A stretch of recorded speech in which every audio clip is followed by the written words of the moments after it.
Let's talk about rationale, resources, and evaluation, which are two of the three things that people um, seem to have difficulty grasping onto. Right? Rationale is the points of the speech. There are three Greek words: ethos, pathos, and logos. Logos are the actual words of the speech. Pathos is the emotional appeal of the speech, and ethos is the ethical appeal of the speech. How do I bond to the speaker? You know this because in any class, especially if it's a face-to-face one, as a face-to-face professor primarily, I get about a minute and a half before my students decide, right? When they walk in, do I like this guy? Do I believe this guy? Do I want to learn from this guy or not? We know that. Consistently, the most important key to effectiveness for a speaker is his ethical appeal or his ethos, he or she. It's about 60%. It's hard for us to imagine that, but that's true. Makes choosing the topic of the speech and the way we bring it across really, really important. The emotional appeal of the speech, some of you will say, well, I'm a logical person. Yeah, but most of us are motivated by what's in here, right? The emotional appeal. We need our heart touched before we can really make a decision. Pathos is 33% of the effectiveness of a speech, and the logos, the actual words, it's hard for us to imagine, but it's about 7%.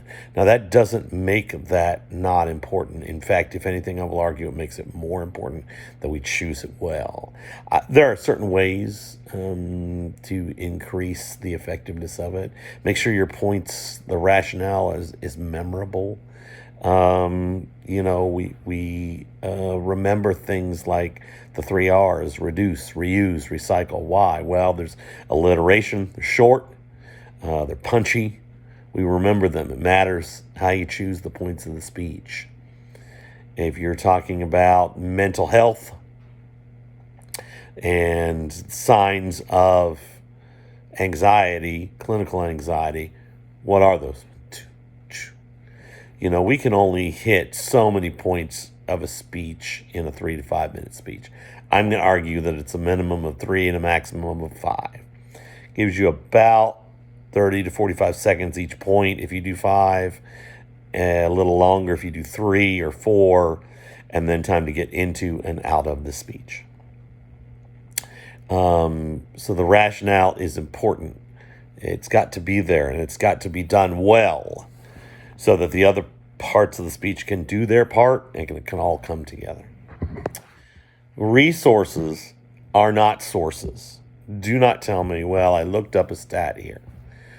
If you're going to give a stat, it's fine and good to tell us where it came from, especially if it's a controversial stat. If it's a stat that we may not believe, yeah, you better cite the source, right?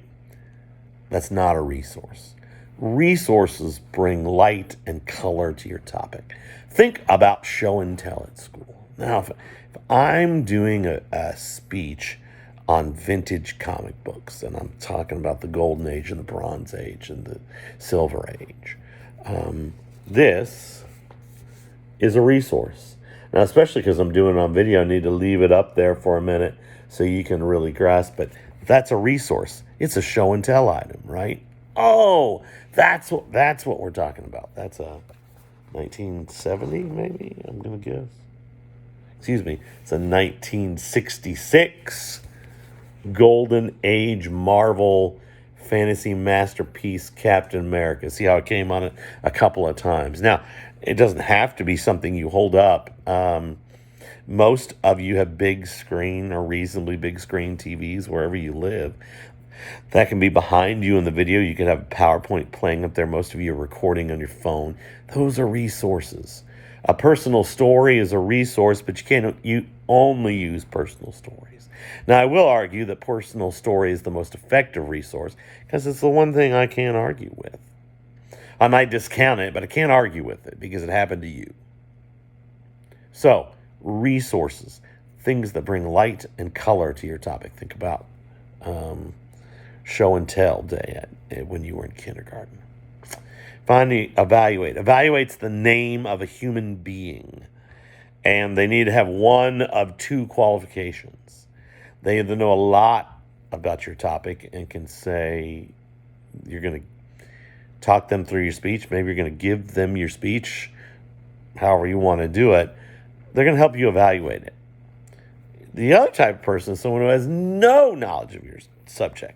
Because sometimes, like in the nerd kingdoms, and I can talk about Captain America, the only thing most people know about Captain America are the 3 films that Marvel recently made, right? You don't know any of the history, and you didn't read the comic books, and etc.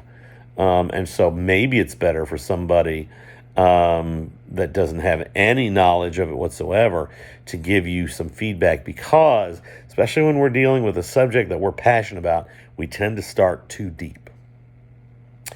Technological speeches are that way.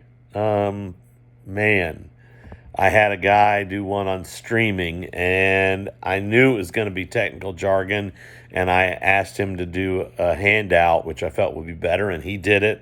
That's a resource. Handout, don't look down on old school methods. It was a resource, and it helped, but he just started too deep.